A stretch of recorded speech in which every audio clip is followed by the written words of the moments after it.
Okay, guys, I'm back. Okay, so Dr. Boldridge received the best for last, received her dental degree from the Medical University of South Carolina in Charleston, South Carolina. After receiving her dental degree, she continued her dental education by completing a 3-year residency program in the dental specialty of prosthodontics at the University of Alabama in Birmingham.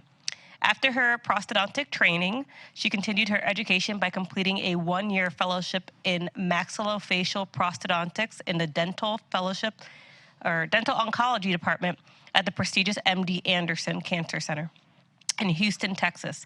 At MD Anderson, she was able to rehabilitate cancer patients with oral complications, as well as treat patients with congenital defects and trauma.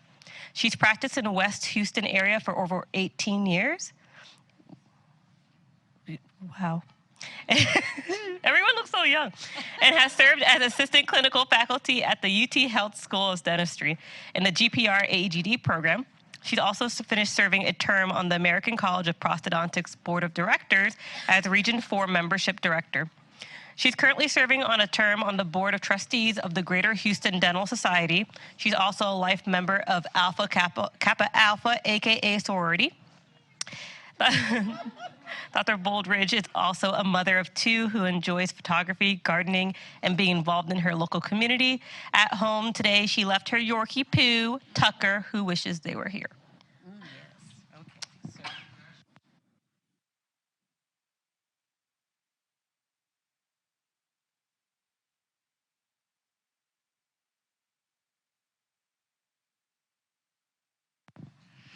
Okay, I'm not used to actually holding a microphone. I'm used to walking all over the place.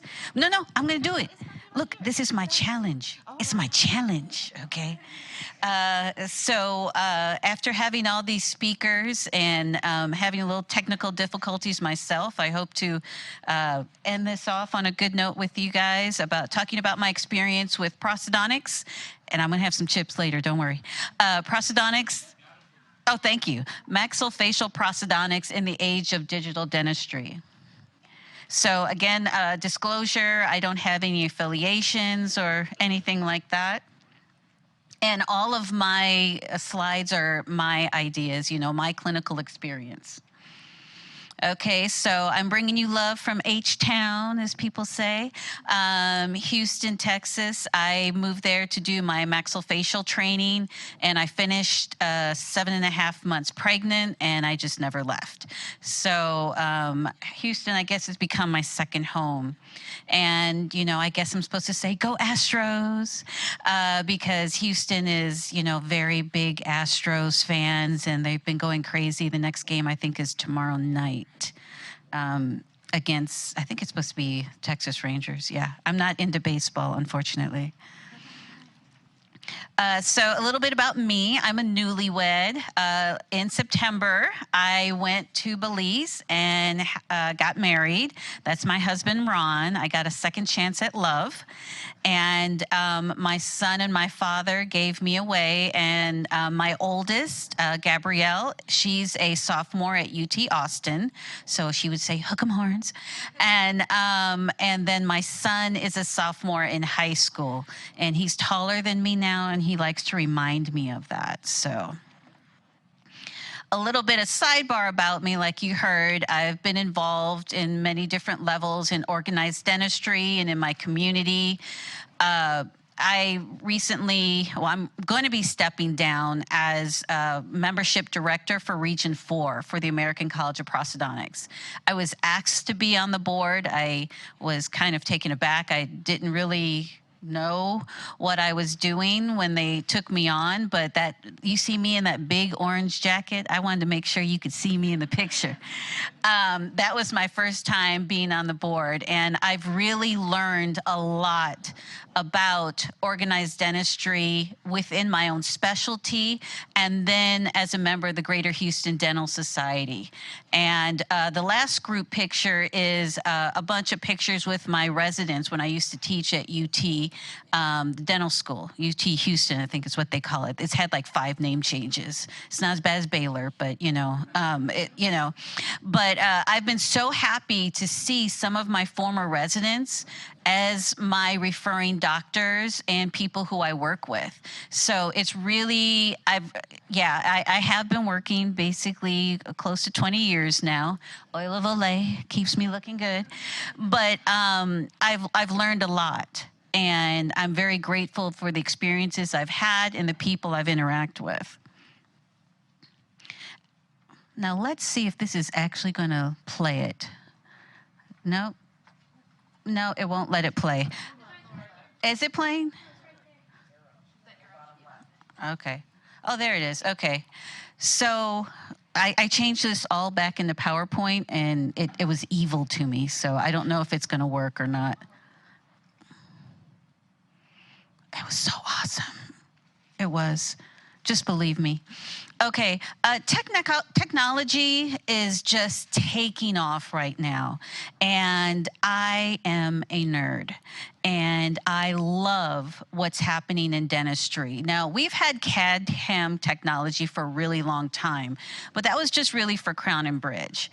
And now, I love dentures. I love removable. That's like close to my heart. And seeing the 3D imaging, the automation going all the way across in the restorative field really gets me really excited. We now have scanners that you can now detect caries, and that's the iTero. That was where I had the video going. And I have a 3-shape, 3, and I really want an iTero, but there's a few reasons why I won't change. But I love how these tools are helping us not only become more efficient, it's helping to educate our patients, and it's making us give the best treatment possible to our patients. So I'm really excited. People are like, well, when are things gonna kind of calm down? It's gonna be a long time. We're still on the upswing. I don't even think the dental schools can keep up with the pace. I went to Tufts a few years ago, and there was a whole row of scanners that were already obsolete within like 5 years. So it's a crazy time, but it's exciting. Yes. Okay, so the reason why is because I design my own dentures. And I have a problem with being able to import specific files into my program. And I've been trying to ask iTero reps, if I can export a DICOM, and no one knew what I was talking about. So I probably need to talk to someone better from iTero, but if they couldn't help me figure out how to export the DICOM file, then I don't know how I'm going to import it into my 3-shape design module. Yeah. So, and the other thing is storage, which is something you have to think about when you're doing these scanners. Where are your scans being stored? And how can you access them? And how do you have backup? Each system is different. So because I design in office with removable, and 3-shape flows well with 3-shape, that's why I haven't changed yet. Oh, you had me talking? Okay, so when you're a prosthodontist, a lot of people are like, what is pros? We are kind of like the redheaded stepchildren of dentistry. We are weird. And there's a reason why.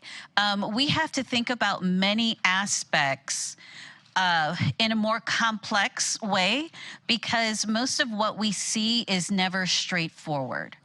So after you finish dental school, it's another 3 years of training. You've got to do, just like with any other specialty, you've got to do literature review. You've got to have your clinical efficiency.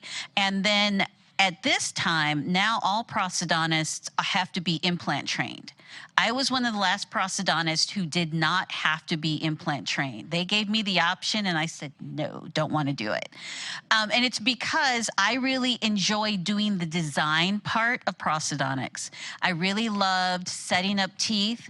I loved being at my patient's surgery, But for me, I didn't really enjoy placing implants. I like to tell people what to do. I don't want to have to worry about that part. So that was my approach. And you can still do that if you finish pros, but that's the reason why I didn't do it. And now I'm so grateful. I'm seeing more and more and push in my specialty to get boarded. When I was in pros, a lot of people were not doing the boards because of past experiences. Now they're opening, they really want you to do it. I finished my residency, like I said, 7.5 months pregnant, and then I went into childbearing years. So I missed out on getting my boards. But as soon as my second one graduates, I'm going to go get my boards. So, yeah, life gets in the way sometimes. And, but I really encourage everybody to, if they're going to do their specialty, get your boards. Like I said earlier, dental implants, they're everywhere. When I graduated in 2000, there was not even a class really on dental implants. You didn't have anything. The only way you could learn about implants was to do a residency. And I wanted to go somewhere where they literally would throw you in. And I picked that place, and I did a pretty good job because I saw some really crazy stuff, and I really enjoyed it. I wasn't married. I didn't have any kids. And so I was a lab rat, which is what most prosthodontists are known as.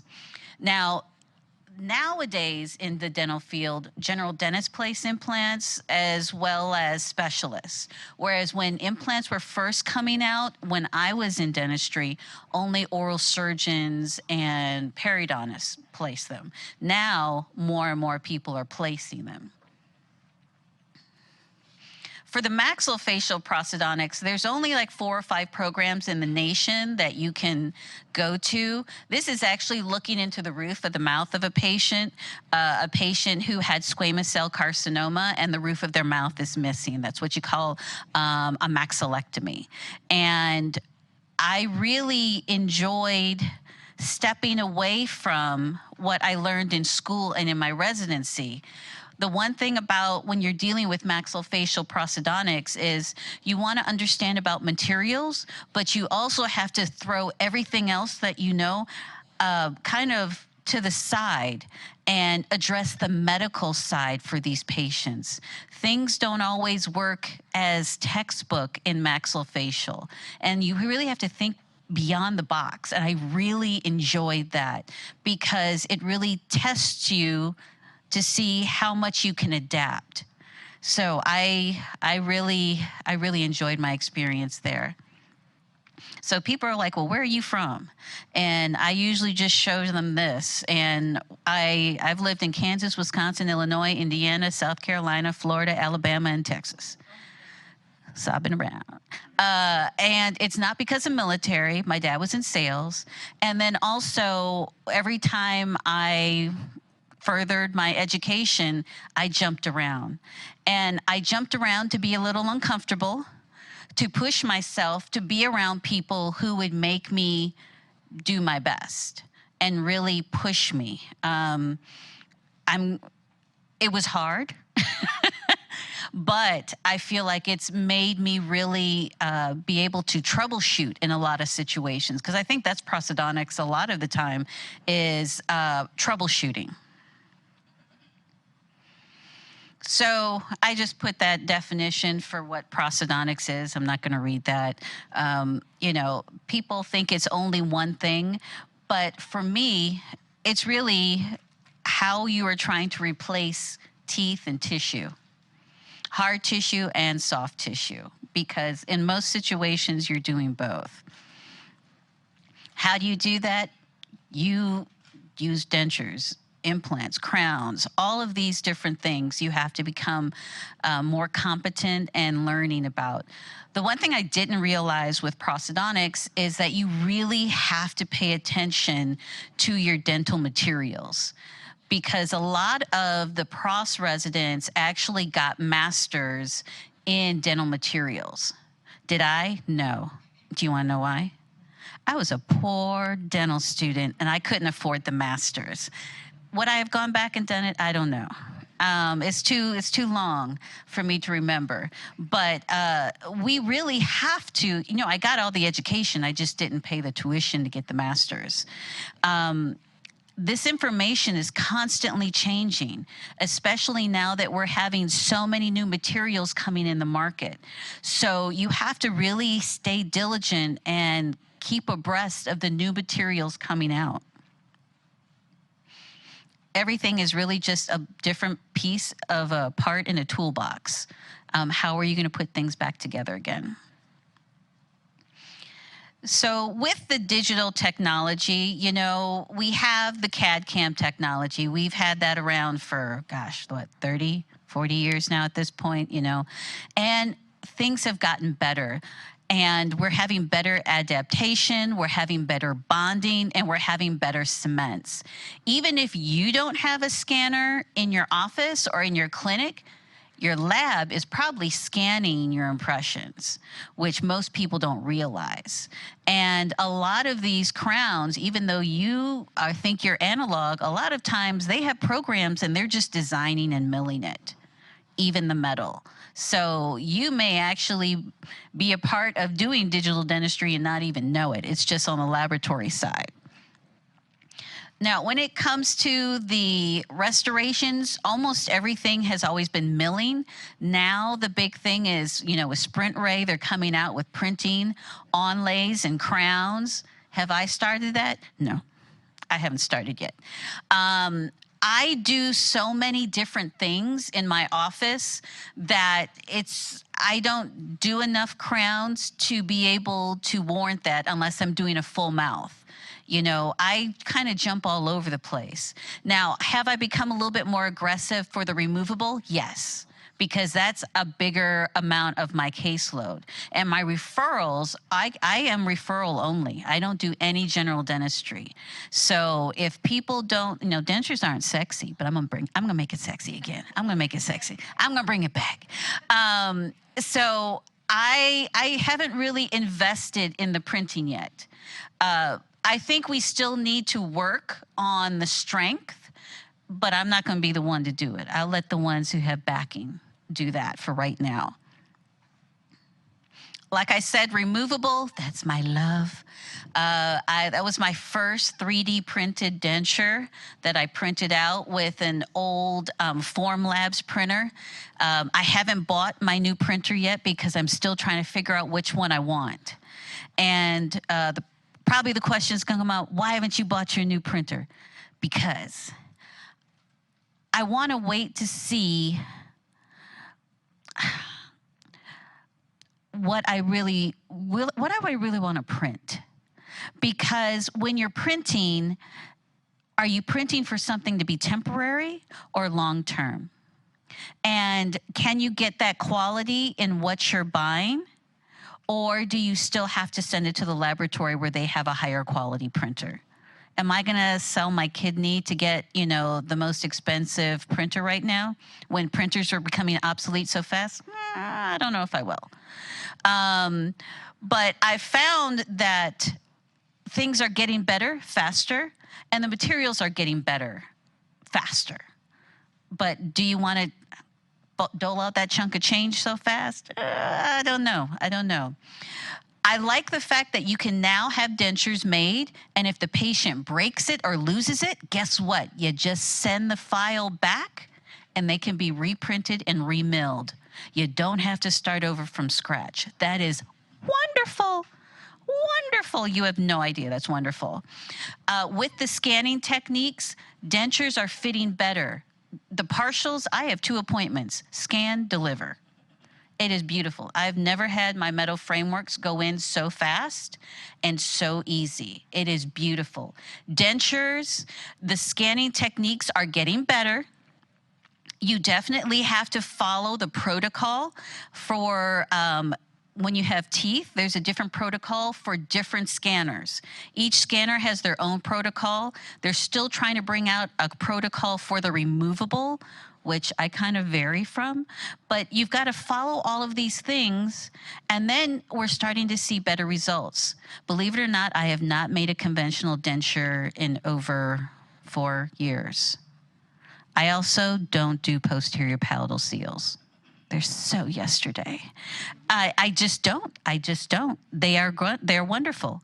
But I also do print dentures and I also do milled dentures. And I pick which ones I do. My immediate dentures are now printed, and then my final ones are milled. That's my Formlabs printer. What I've decided to do is I design in-office dentures because I'm a control freak. I set up my teeth and I print out my try-ins and I have the patient try it in the mouth. And I usually do a mono tooth, but this one I did two separate, the teeth and the tissue separately, because the patient had not worn a denture in 2 years. So I actually let her wear this for 2.5 weeks. Let me tell you, that thing sat in so beautifully. I didn't have to adjust anything. And then after 2 weeks, I just took a little wash of it, scanned it, and had the laboratory mill it. Yes. Yes, I did do the Ivotion. So I do Ivotion and I do Avident. The only reason why I'm not doing Avident as much is because they don't let you design. They want to design, and I'm a control freak, and I want to do it my own.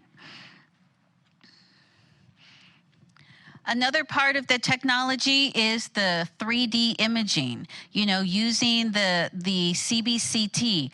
I love using this with my surgeons. They can upload a file to Dropbox and send it to me, and I can use this to make a surgical guide. I can also use this to debate on whether or not what kind of implant needs to be placed, or if we're going to have to place more implants because we've lost too much bone. Imaging is great. You can find, you can diagnose. You don't even have to be in the same room anymore. You can just, if you use Dropbox and make sure it's secure, you know, HIPAA and all of that, you can communicate more adequately with one another. And for scanning is always what I tell patients or tell people. This is the first thing you should really try. Let's see if he'll do it. Nope, didn't do it. Well, oh well. That's my mouth, though. Don't talk about it. It looks great, I know. I put my mouth there just so that I can remind myself I need to cut back on the red wine. You want to use the scanning as an educational tool. Even people who have great teeth, when you show them their mouth on the screen after their consultation, they're like, oh my gosh, is that my mouth? Yes. And then people will actually start picking things out for themselves. And you can show things like super eruption. You can show rotated teeth. You can show where the occlusion is wearing down. All of these things is wonderful. This is the first step I always tell people to invest in. And thankfully, intraoral scanners have become way more economical than when I bought it 4 or 5 years ago, when my kidney and my child's kidney were put up to buy one. I was so mad 2 years after I bought my 3Shape that the price went down like astronomically. I was mad. That's another reason why I haven't bought another scanner, is because I'm just waiting for them. It's kind of like when you go to a sale and they drop the price the next day, but you can't take the receipt back.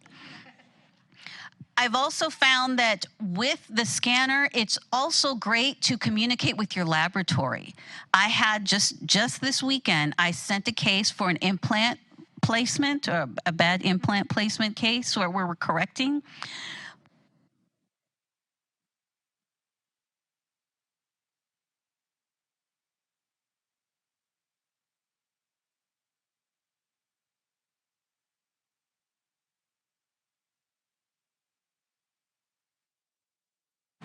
Is it working? Okay. Is it working? Yeah. Okay. So what I liked about 3Shape is that they can do shade matching, and you can actually map the adjacent teeth or the tooth that you're trying to duplicate. And I was trying to draw a map for my lab, and he's like, no. He says, you're gonna have to bring them in for a shade matching. I'm like, really? I just did this from the mapping on 3Shape. He goes, oh, send me that, and I've got everything I need. And it's wonderful. Yes, there is mapping on the scans for 3Shape. Ask your reps and ask for iTero. You can actually have a map guide and just go on the tooth. So I love that.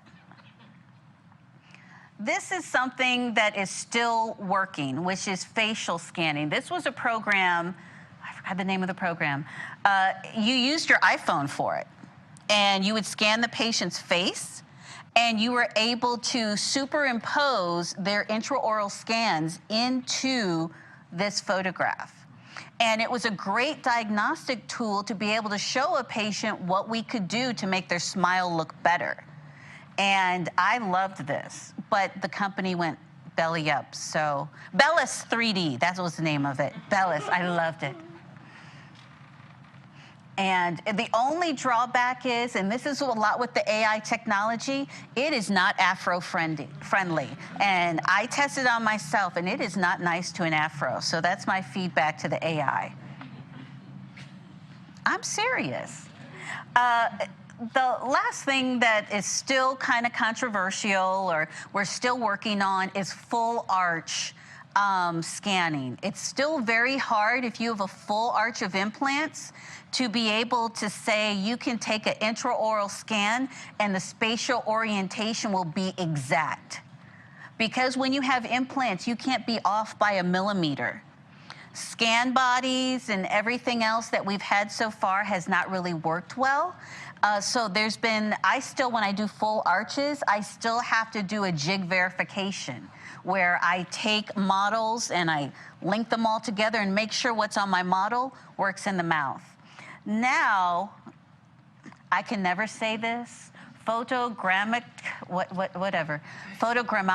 whatever. This is what's being used now to relay spatial orientation in an edentulous arch. This is one company that I'm using, which is Nexus. And what you're doing is they have specialized scan bodies that are only for you. They have a library, and then you're able to scan the scan bodies into your system, upload it, and then take facial photographs, send it, and then they will design a restoration. They will email you back an STL file, and you can print it. So how many people know what an STL file is? Okay, good, because I put that in my lecture. Okay. So this system, I did 2 impressions last week, and even though I've been scanning for 4 years, I felt like I was starting out from ground zero. So this is where you're pushing yourself. I usually am not the one that tries to go out and try something new so fast, but I'm pushing myself, and let's see how it goes. So the next time I have a lecture, y'all gonna have to come see me to see how it turns out. So when we're talking about this digital dentistry, I find a lot of people just get things thrown at them and they don't really understand kind of what's going on. And the first thing is the 3 main terminologies that I think most people need to understand is CAD/CAM, DICOMs, and STLs. And people will smooth over this and not tell you, but I think this is very important, especially if you're going to start investing in digital technology. So we all hear CAD/CAM, but I think we all forget what it actually means. CAD is actually the software, the design software. The CAM is the machining of whatever you're designing. Milling is a reductive process. So you're taking a puck and you're reducing it to what you want. With printing, it's an additive process where you're building up onto a platform. So I didn't even know this when I bought my printer. I was trying to do my design of my denture, and they were like, you need to generate a CAM output. And I was thinking, oh, that's only for milling. And then I was like, oops, I didn't know what the terminology was. So I admit I didn't know it. But the technology is getting better and better and better. You just have to make sure that you don't get intimidated by the terminology and don't get thrown off by the flashy stuff that sometimes the reps will sometimes tell you. DICOM, that was what I was saying earlier, is digital imaging and communications in medicine. We see it most of the time as when you get a CBCT and it's full of DICOM files. That's most commonly what you're seeing it. What I have also found is when I'm designing with my CAD program, I only can import DICOMs into the program so that I could design. It doesn't take an STL. That's why I haven't bought a new scanner yet, because I need to know how do I take something from my scanner into my program. All of that information is really important if you're going to invest into something. Now, the STL, that's what we all hear all the time, and that's usually the it's the design of whatever it is you're making. And most of the time when you're printing, it's, the teeth or the base. And that's what you're exporting, is that STL file. That file is usually what you need to keep or store or back up if you're making a denture. Because if someone breaks a denture, all you gotta do is send it back in to be printed. It's very simple. They can be big files, though. Any questions yet? No? Now, like I said, scanner. Everyone's like, well, which is the best scanner? Honestly, they're all good. You have to really think about what you're using your scanner for and what kind of practice. If you're going to be doing a lot of Invisalign, iTero. I mean, there's also that business that, you can't do Invisalign with 3Shape because of licensing and all of that. You really have to see what works good in your hands and also what works good with your budget. As people who are coming out of school or starting families and everything else, you have to look at the pros and cons. And you know what? Practice with them. Take a look at it before you invest. And the one thing is, they're always changing. So as soon as you think you got the best thing, next year they're gonna upgrade and you're gonna be mad like I was. Printers. I have an old Formlabs printer. I bought one of the lower ones when they were first coming out because I just wanted to throw myself into it. Another thing, I didn't know anything about printing. They didn't really have classes. The classes I went to, I actually knew more just by playing. So I invested in a more economical printer so that I could see if this is really what I want to do, see what kind of materials are there, and what do I need to do to make this more efficient. Because initially, it's going to be bumpy. It's going to be bumpy. And then you'll figure out what works best for you in your office. And then if you want to make a big jump, you can. Yes? Besides night guards and a few liners, what else are you printing on your printer like this? Actually, fun fact, I am not printing night guards yet. I actually have a lab that uses a carbon printer that I feel is a stronger, higher quality than what I would get in these printers. And carbon printers, you can't, I think you have to lease it. It's some crazy amount of money. I mean, I don't know any dentist office that has a carbon printer. Only laboratories do for the most part. And they make like a combination hard, soft kind of night guard? No, I don't think they do. No, I don't do a hard soft because of my patient load. That's counterproductive to what I want with a patient. I don't want that. So for me, I don't like those because a lot of my patients have oral habits and oral tendencies, and I feel that that makes it even more for them. I want something hard and flat. So to answer your question, though, is I really do surgical guides, and I do dentures, and I do my diagnostic wax-ups. And so I print out my models of my diagnostic wax-up, and I have those ready. What I'd like to do eventually is print out my full mouth temps. Now there are laboratories that will actually take your scans, do a diagnostic wax-up, and send you the STL file, and you can print it. So I found out they can also do that for a denture, and it's only $65. So everything is changing really fast. Oh. Milling machines. How many people have milling machines? Okay. I have not gone into that realm yet because what I really want to mill are dentures, and I don't feel like they have some of the things I need yet. But at this point, milling machines, there are all different price points. You can even buy refurbished ones. Wet or dry or a combination.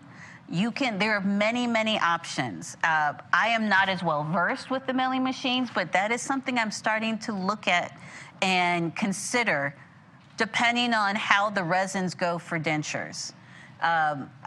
I think we're at a kind of where everything's a little uneven, so I haven't really decided. One of my frustrations initially with going digital with my dentures is that there was not, wait for it, diversity in the tissue shades. There was light pink, red pink, pink, and purple. And I was like, really?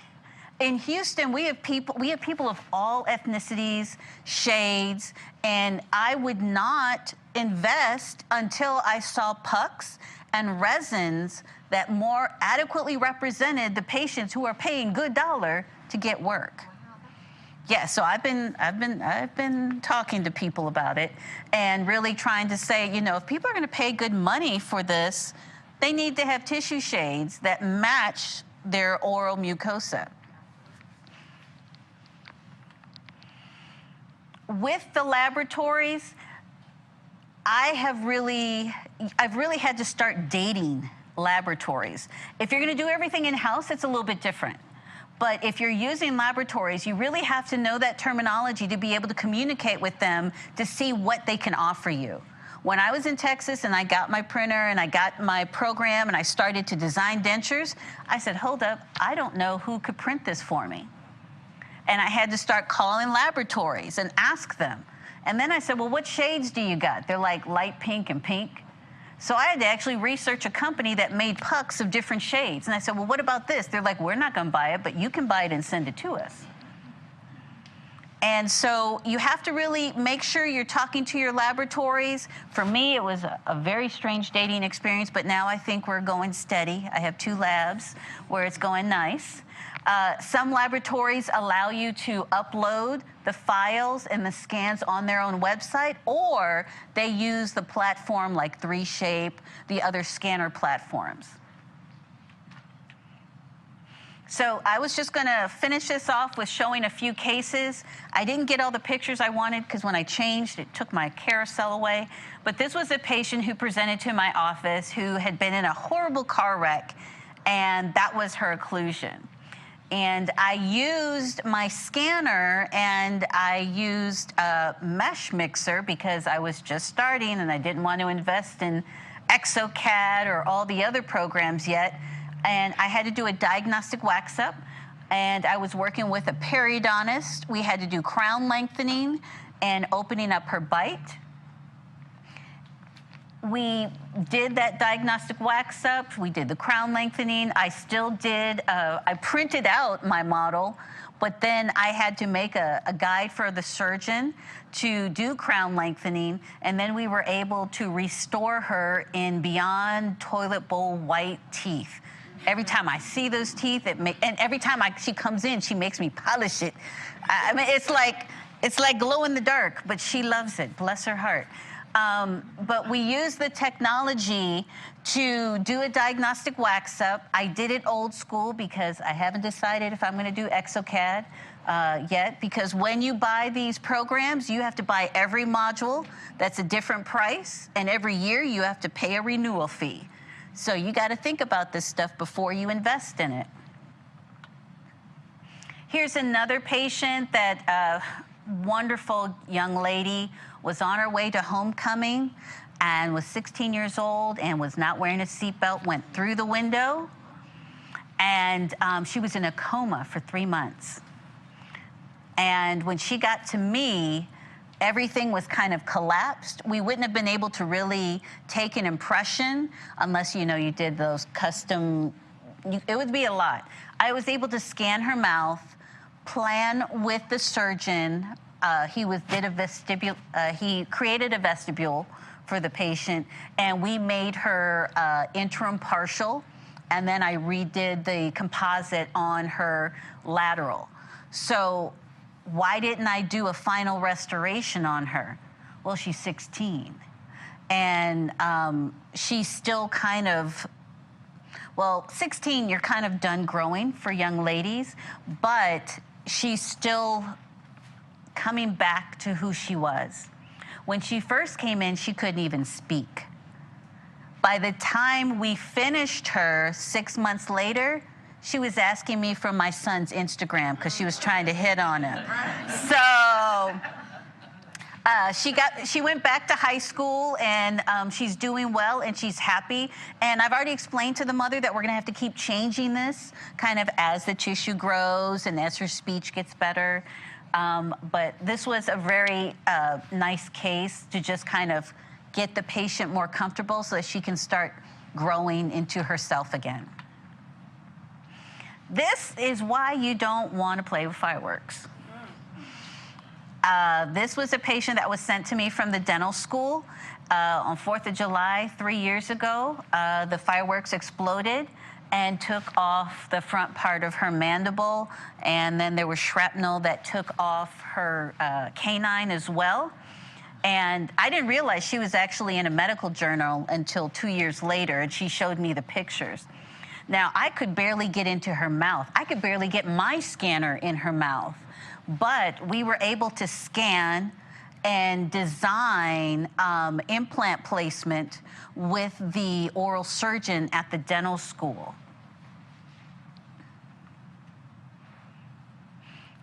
This is her right now. We've restored the maxilla, and we actually restored the posterior. We placed 2 implants. We had to really do everything digitally because it was really hard. The only way the surgeon could get into the mouth is when the plastic surgeon made the releasing incisions so that the oral surgeon could go in and place the implants. Now, we're not done with the lower screwed in temporaries in the lower anterior, and you want to know why? Because the plastic surgeon won't stop reconstructing her lip. She has gone through 18 surgeries. And I can only tell you, you can only imagine how much calculus and plaque that every time she goes in there, after she had one surgery, she came back in and she was bleeding everywhere. And it's very hard to keep her clean. But with using the digital technology, we were able to plan things and get everything ready. Now, she's stabilized, she's happy, she got married, but we still haven't finished the case yet. My last case is a case I got from the dental school, actually not the dental school, from a oral surgeon in the city. It was a patient with squamous cell carcinoma. She had a partial mandibulectomy and implants placed. And all I had from her, because I couldn't get into her mouth initially, was a CBCT scan. I was able to use Blue Sky Bio and make a surgical guide so that when the implants were uncovered, I was able to make something and fabricate it, that's the orange part, that would sit on top of the tissue and kind of push the tissue down so that we could actually have a vestibule, because I couldn't get anything in the mouth. What was cool, though, is I was able to use the CBCT to actually duplicate her mandible. And I just thought it was really cool that I was able to print out her mandible because, you know, I was playing with printing. And I did different ways of testing to see what kind of approach would be better, using just creating something on top of my prototype or creating it digitally. Yeah, I thought that's so cool. It's so cool. Yeah, it's actually the blue resin. It's not digital. It's not dental. Oh. Yeah, no. When I first, that's the other thing about resins and printing. Those resins are really expensive, and for each resin, you've got to have your own tank. So I bought the more economical one for me to practice. But, you know, I do have the other ones as well. So when she was uncovered, we actually placed locators on top, and I used Co-Comfort to kind of push the tissue down to create more of a vestibule so that I would have something to work on. And we let her heal, and then eventually I made a temporary denture. I guess I missed that. I don't have it. I created a temporary denture that was actually bootleg. I just placed some teeth and made it. And we used that to make a record and make the 3D printed try-in. Once we had the 3D printed try-in that was comfortable in her mouth and snapped in well on the locators, we used the laboratory to scan that on top of the model to create the bar. And in the end, we ended up having a locator implant mandibular resection denture. Yes.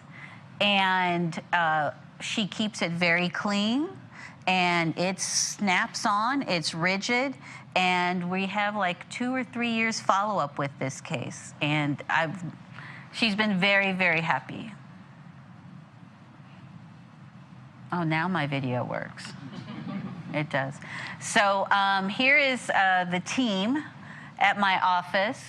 And I share an office with Dr. Gowan. He's in the back. Everyone's huge Astros fans, so I fit in, so I put on an Astros hat. We have a really great team. We have really fun time together. We like to do a lot of stuff together. The biggest thing they like that I do is I have an Easter egg hunt every year in the office. And there's a golden egg and a silver egg. The golden egg is $100, and the silver egg is $50. And you have never seen grown women act a fool until you've seen an Easter egg hunt. So I almost put the video on there, but I know they'd come after me. So I do agree with the commentary about making sure that you include your team in what you're doing. My assistant, Renata, she's the one with the hat holding something. She is my shade person. I basically gave up the control, and I said, Renata is the shade person. And everyone knows that we go to Renata for shade, and she can even veto me at this point because she's got a little bit better eye than I do. So we have a great team. I'm very grateful for them. I love what I do. And if you can't tell, I really get geeked out by this stuff. So I'm really excited to see where this goes because we're still working in maxillofacial, doing facial scanning. The military is working very diligent with that. So I hope to get more of that in the future. So thank you. You can contact me. That's my QR code, and I'm on Instagram. So.